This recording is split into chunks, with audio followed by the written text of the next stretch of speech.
شروع اللہ کے نام سے جو نہایت مہربان اور رحم کرنے والا ہے۔ بے شک وہی علیم ہے، بہتر جاننے والا ہے۔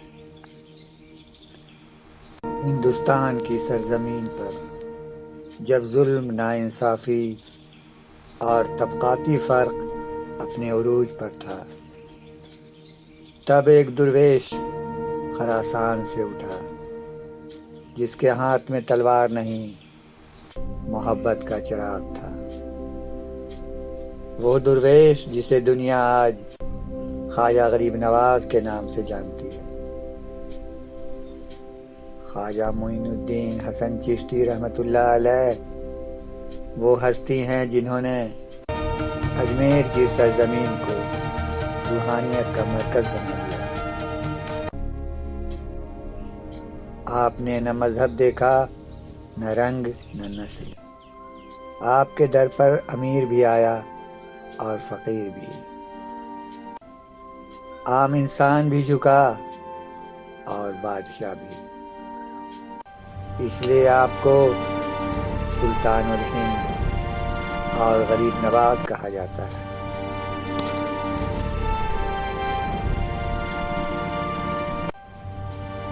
آپ نے تصوف کو محض عبادت تک محدود نہیں رکھا، بلکہ خدمت خلق کو عبادت کا درجہ دیا۔ آپ فرمایا کرتے تھے، جو شخص بھوکے کو کھانا کھلائے، پیاسے کو پانی پلائے اور دکھی دل کو تسلی دے، وہی اللہ کا محبوب ہے۔ آپ کا دربار آج بھی محبت، امن اور بھائی چارے کی علامت ہے۔ آج ہم ذکر کریں گے مغل حکمران کا سب سے خوش نصیب بادشاہ اورنگزیب۔ یہی وہ آخری بادشاہ تھا جس نے مغل حکمران کا بھرم رکھا۔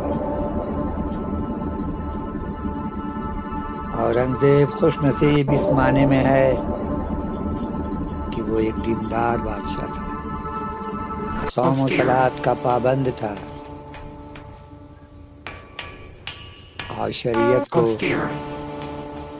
بے انتہا پسند کرتا تھا،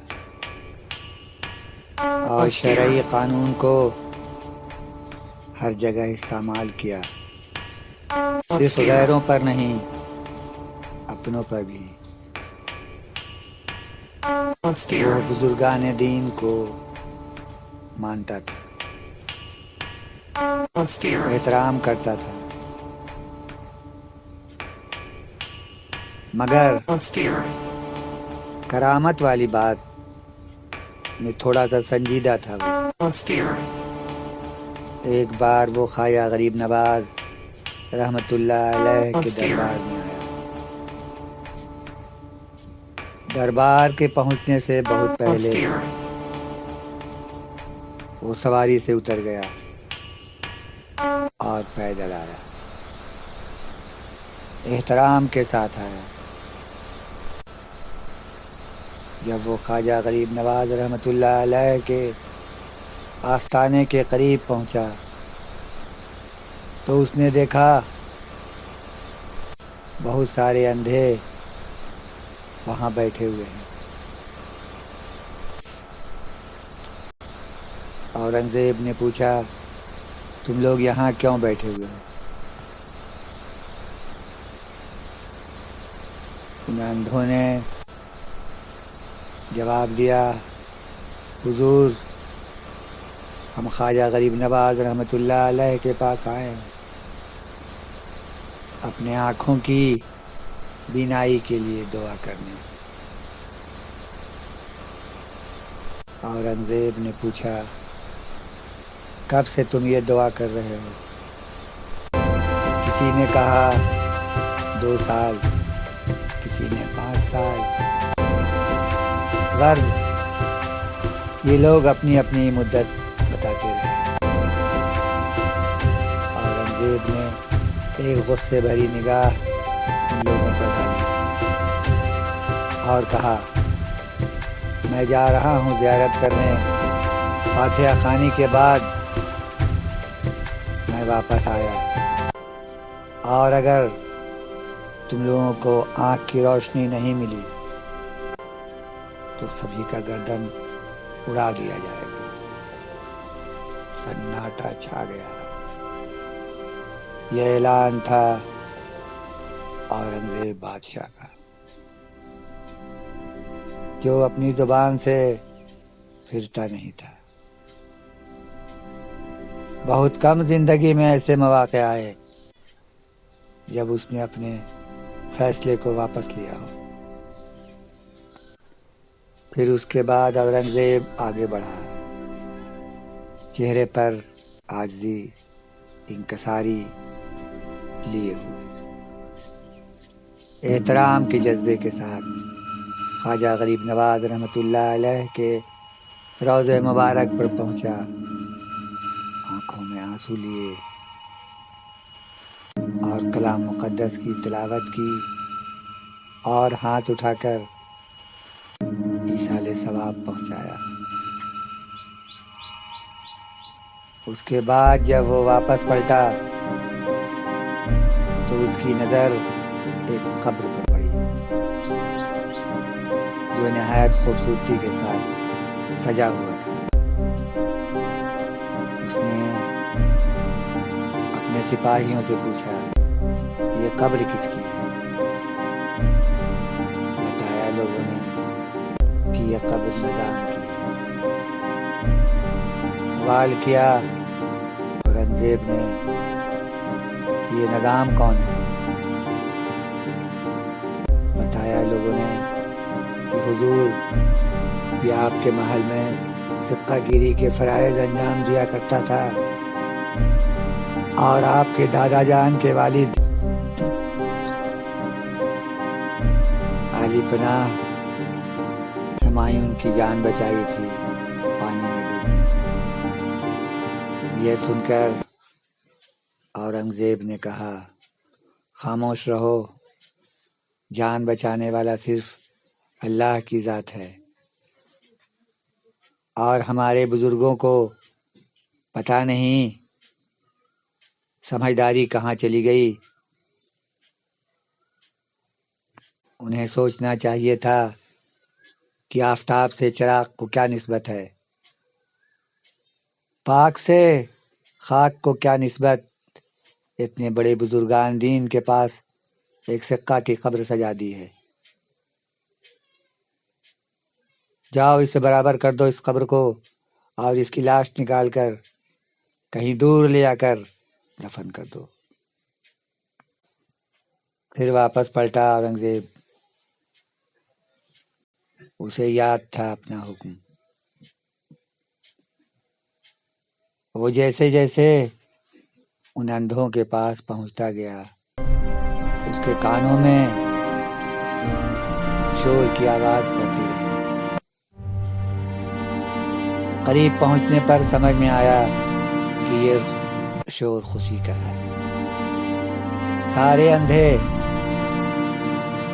بادشاہ اورنگزیب کو دعائیں دے رہے تھے کہ بادشاہ سلامت کے قدم مبارک پڑے تو آج میری آنکھوں کی روشنی ملی، ورنہ ہم تو 5 سال سے دعائیں مانگ رہے تھے، ہماری دعا قبول نہیں ہوتی تھی۔ سپاہیوں نے جب ان اندھوں کو ڈانٹنا چاہا تو اورنگزیب نے منع کیا، کہا کہنے دو یہ جو کہنا چاہ رہے ہیں۔ آج اورنگزیب کے ذہن کا ایک گوشہ اور کھل گیا۔ بزرگوں کا احترام تو کرتا تھا، مگر یہ بات اس کے ذہن میں نہ تھی کہ وصال کے بعد بھی کوئی بزرگ اس قسم کی کرامت کر سکتے ہیں۔ بے احترامی نہیں تھا، مگر اس معاملے میں سنجیدہ بھی نہیں تھا۔ آج اس نے جو منظر دیکھا تو حیرت کے ساتھ اسے خوشی بھی ہوئی۔ اس نے سارے اندھوں سے کہا کہ یہ میرے قدم کی برکت نہیں ہے، یہ اللہ کی قدرت ہے۔ آج سے پہلے جو دعائیں تم مانگتے تھے اس دعا میں یہ بات نہیں تھی جو تمہارے آج کی دعا میں تھی۔ آج تمہارے جان کا خطرہ تھا۔ آج تم نے جان کے ڈر سے جو دعائیں مانگی اس میں سچائی تھی، اس میں تڑپ تھی، اس میں آنسو تھے۔ آج تم نے سچے دل سے دعا مانگی۔ اس سے پہلے تو تم نے گداگری کو ہی اپنا پیشہ بنا رکھا تھا۔ لوگ آتے جاتے تمہیں خیرات کرتے جاتے اور تم نے اسی کو اپنے زندگی کا شیوا بنا لیا تھا۔ اس دن کے بعد سے اورنگزیب کا احترام اور عقیدت خواجہ غریب نواز رحمۃ اللہ علیہ کے لیے بہت زیادہ ہو گیا تھا۔ اب وہ برابر ان کے مزار اقدس کی حاضری دیتا اور جب بھی کوئی خطرناک جنگ شروع ہوتی پہلے ان کے دربار میں حاضری دیتا اور ان سے دعاؤں کے لیے التجا کرتا۔ یہ ذکر صوفیانہ روایت میں کئی جگہ ملتا ہے۔ تو اس دربار میں فقیر ہی نہیں بادشاہ بھی جھکے۔ اورنگزیب کے دادا جان اکبر بھی جھکے تھے۔ وہ بھی ننگے پاؤں آئے تھے اپنی غرض کے لیے جب انہیں ایک اولاد کی ضرورت تھی۔